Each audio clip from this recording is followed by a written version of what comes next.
Buenas tardes, soy la licenciada en nutrición Angélica Ramírez y tengo una maestría en nutrición clínica y veo lo que es paciente renal con soporte nutricional y paciente oncológico.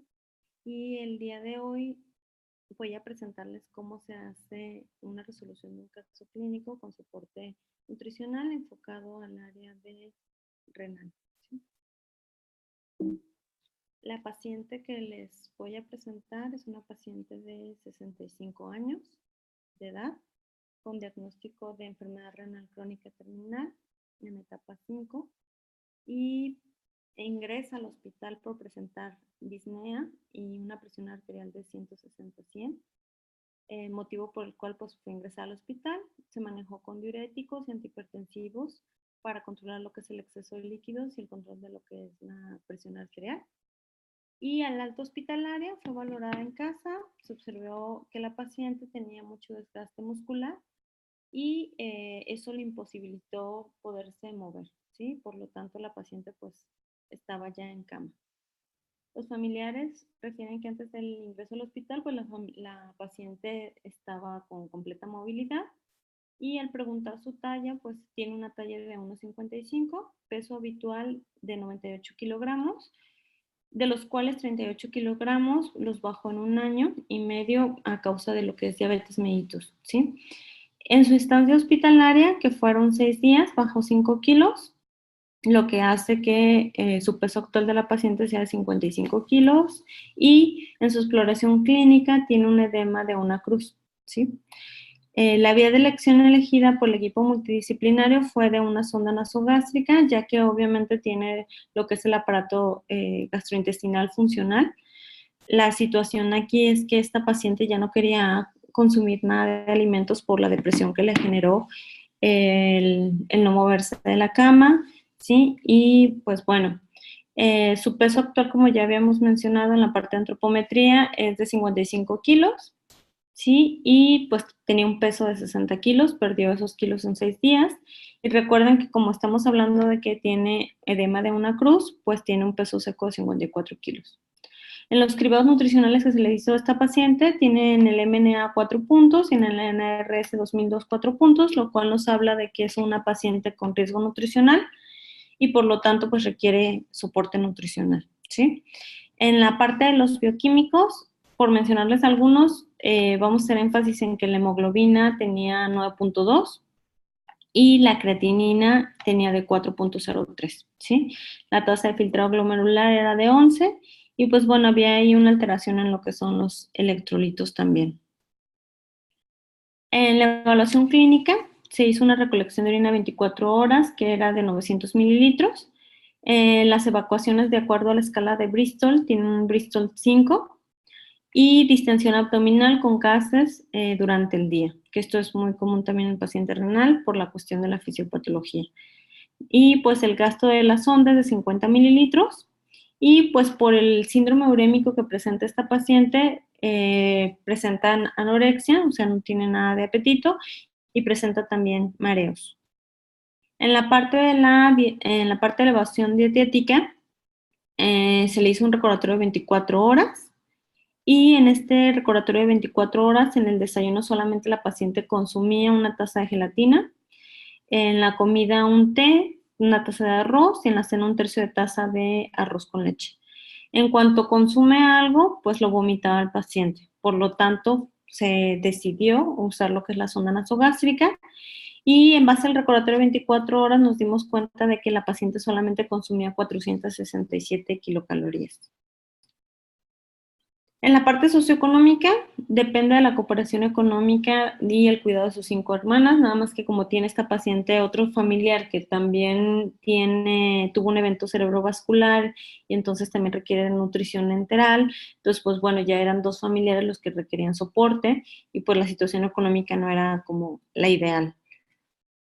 ¿Cómo se inicia el análisis de un caso clínico? Pues primero es viendo cuál es el diagnóstico nutricional, fisiopato, la vía de elección, cuál es la correcta, requerimientos nutricionales, cuál es el tipo de fórmula más adecuada, esquema de infusión, monitoreo, se vuelve a hacer una reevaluación y se vuelve a hacer un monitoreo del paciente.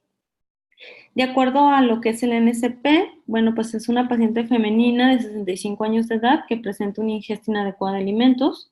Se relaciona obviamente con el estado fisiológico que tiene la paciente, evidenciado por un porcentaje de adecuación de solamente del 24.2% sobre el ideal. O sea que prácticamente está consumiendo un cuarto de las calorías que la paciente requiere. De acuerdo al diagnóstico nutricional, de acuerdo a ASPE, pues tiene un desgaste obviamente muscular y de grasa del paciente, por lo tanto, pues también es importante la intervención inmediata nutricional. En la parte de fisiopatología, bueno, pues ustedes saben que la pérdida de las nefronas nos va a llevar a que haya metabolitos tóxicos, como lo que es el síndrome urémico, que es la retención de urea, creatinina y ácido úrico. Por otra parte, también la paratormona, que hay una reabsorción ósea de lo que es el calcio y nos va a llevar a lo que es la descalcificación y la osteodistrofia renal. Y pues todo lo que es la alteración de electrolitos, hipertensión arterial por el sistema renina-angiotensina-aldosterona y la cuestión de la anemia que presenta por la cuestión de que la hemoglobina está baja. A ver, que cheque el chat. También lo checo. Acá. Okay.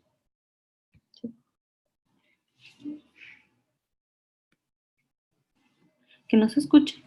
Pregunta.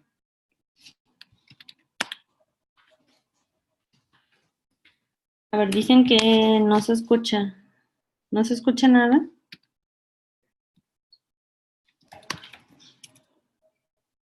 A ver, no se envía.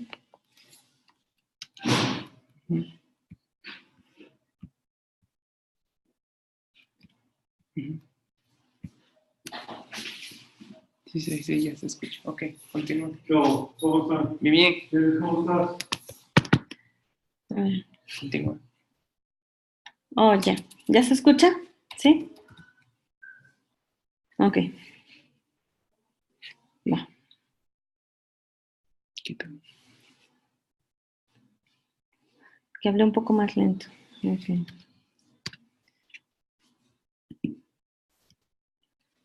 Bueno, estábamos hablando de la parte de la fisiopato de este paciente que tenemos que considerar, que tiene obviamente la cuestión de la acidosis metabólica, tiene la cuestión de hipertensión arterial por lo que es el sistema renina-angiotensina-aldosterona, que tiene la cuestión de anemia por la cuestión de la eritropoyetina que se deja de producir en lo que es el riñón, y tiene la parte de lo que es la descalcificación ósea por la cuestión de la paratormona que ya hablábamos hace rato, ¿sí? Entonces, bueno, todo esto es pues parte de la fisiopato del paciente, ¿va? Y pues también se debe de considerar por la cuestión de cómo vamos a hacer la intervención, ¿sí? Vía de elección. Una vez que nosotros entendemos cuál es la fisiopatología de la enfermedad, tenemos que saber hacia dónde nos podemos ir. Aspen siempre nos da como logaritmos o algoritmos hacia dónde nos debemos de ir. Si mi paciente tiene desnutrición, en este caso mi paciente sí tiene una desnutrición por la pérdida de peso que ha tenido. Y entonces, ¿qué es lo que tenemos que hacer? Pues si se puede por vía oral, se podría hacer, pero este paciente al ingerir cualquier cosa por vía oral, líquido o sólido, lo vomita. Entonces, recuerden de no se debemos de esperar hasta que el paciente esté en una desnutrición ya grave, sino que se debe hacer una intervención ya rápida. Y con los tamizajes que ya se hicieron, pues este paciente es candidato para un soporte nutricional, ¿sí? Entonces, en la vía enteral, pues se debe de usar lo que es la sonda nasogástrica, porque quedamos que el tracto gastrointestinal pues está funcional, ¿va? Monitoreo y por qué se eligió sonda nasogástrica. Bueno, es bajo consumo por vía oral, hay una desnutrición, hay depresión, ¿sí? Hay anorexia, hay vómitos. ¿Y qué se pregunta para saber si es sonda nasogástrica o otra vía? Pues primero tenemos que definir si va a ser de corto o largo plazo. En este caso se esperaría que la paciente en un mes ya esté recuperando su ingesta por vía oral. Por eso se eligió una vía de corto plazo, ¿sí? Y pues la función gástrica, que finalmente, como ya les decía, está bien. ¿sí? Otra vez se activó lo del chat. Checa a ver si... Déjame checar qué más. Que hay una persona que no escucha nada. 2 personas que no escuchan nada. Tienen que activar ellos su el sonido. Activen su micrófono. Para que puedan escuchar.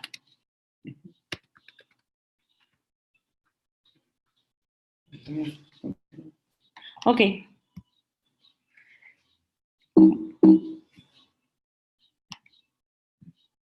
Bueno, ¿qué se espera? Se espera que posteriormente se pueda hacer una nutrición mixta, donde nosotros estemos cubriendo primero el 100% por vía enteral, después el 75% por vía enteral y 25% por vía oral, después 50 y 50, después 25 y 75.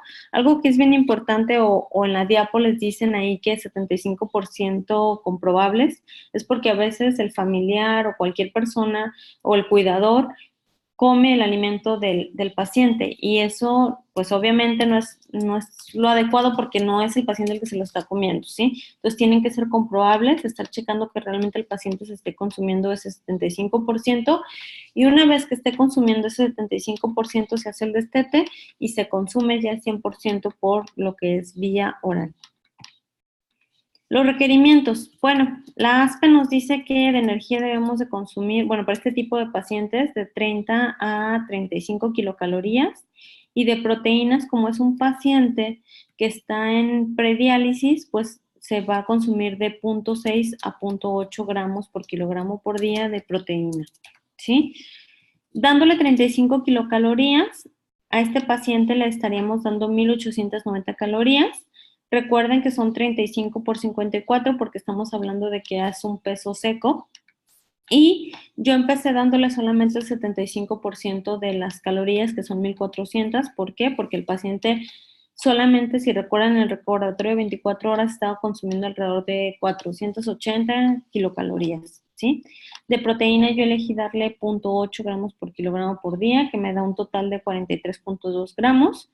Carbohidratos 55 y lípidos 33. Potasio 2,000 miligramos, fósforo 800 miligramos, sodio menos de 2,400 miligramos y líquidos 1,400. Recuerden que los líquidos se usa la regleta de la diuresis. Este paciente está orinando 900 mililitros, más 500 mililitros que se agregan, serían 1,400 mililitros en total, ¿sí? Y bueno, existen fórmulas especializadas, como lo que es el Nepro-HP, lo que es el Enterex renal y el Fresupor RNL, ¿sí? Pero en este caso no elegimos estas, una por la cantidad obviamente de proteínas. Tienen beneficios, claro, que son bajas en electrolitos, altas en proteínas, disminuidas en líquidos, hipercalóricas, pero en este caso no se utilizaron estas, una porque la proteína está muy alta y otra por el costo. Recordemos que siempre se debe de considerar el estado socioeconómico del paciente, y en este paciente lo que usamos fue una polimérica artesanal, ¿sí? Los ingredientes que se utilizaron para la polimérica artesanal fue manzana, pera, cereal para bebé, ¿sí? Leche de almendras, pollo, zanahoria y aceite.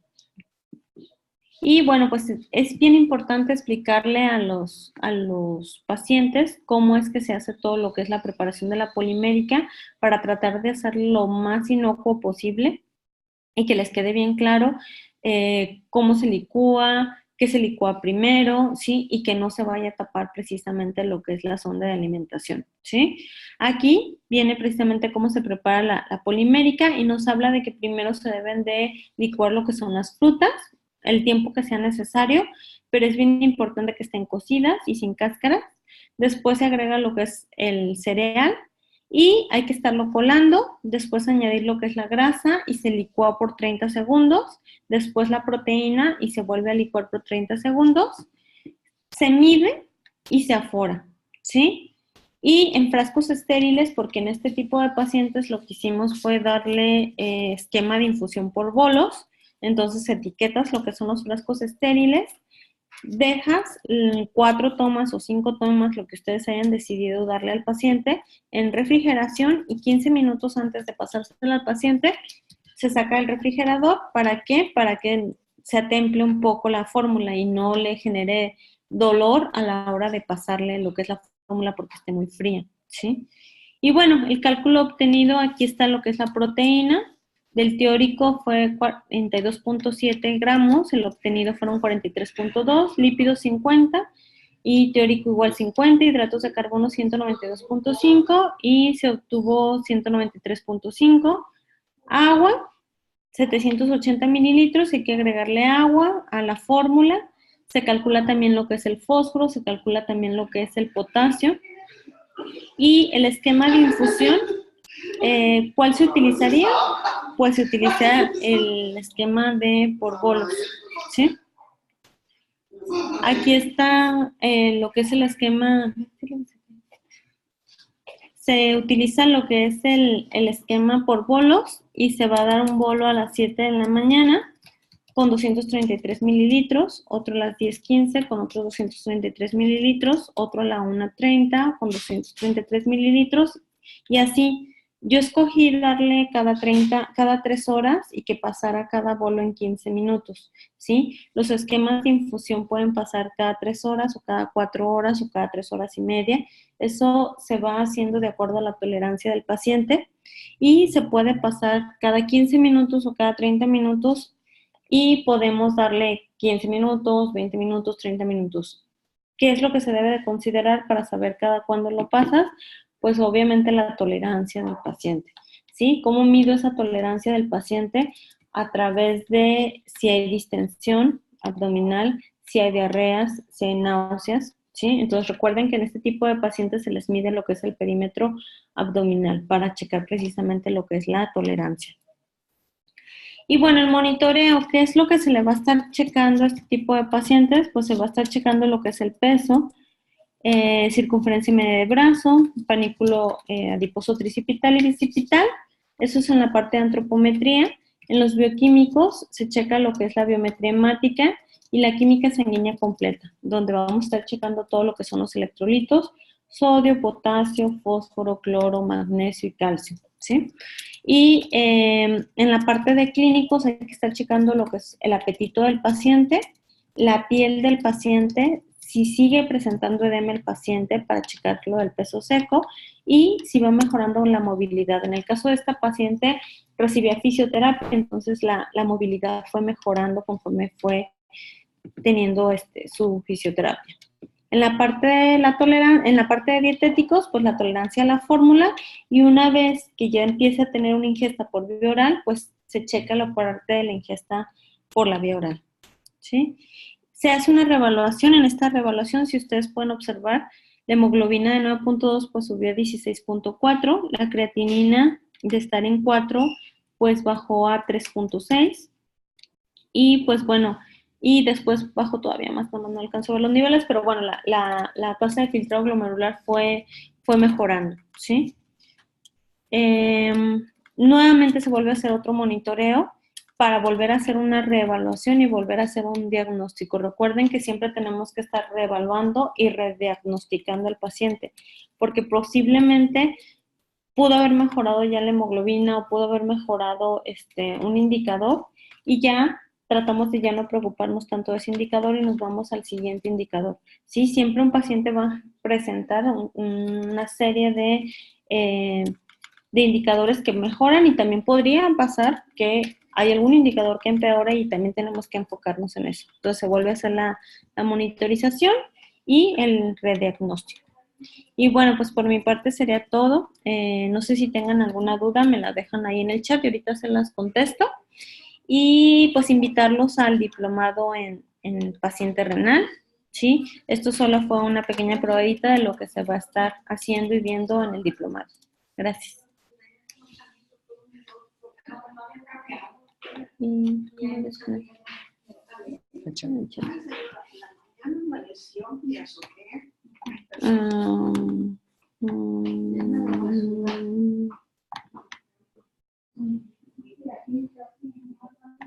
¿Qué costo tienen diplomado? Bueno, de los costos yo no sé. Más bien las dudas eran acerca de si el caso clínico tenían alguna duda. Del costo del diplomado, no.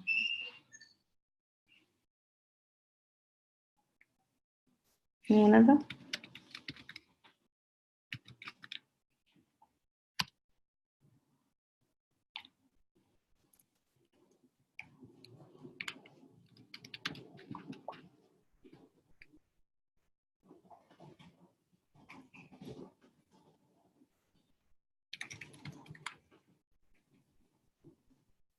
Dice que yo apenas pude escuchar. ¿Se podrá que pasen la grabación de la charla? Ignoro eso. Igual y al administrador del diplomado, a lo mejor ellos les pueden contestar eso. Ah, ya les contestaron que sí.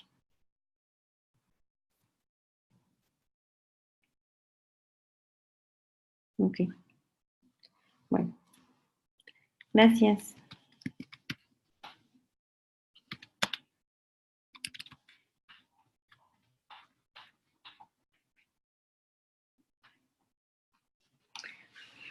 Ya.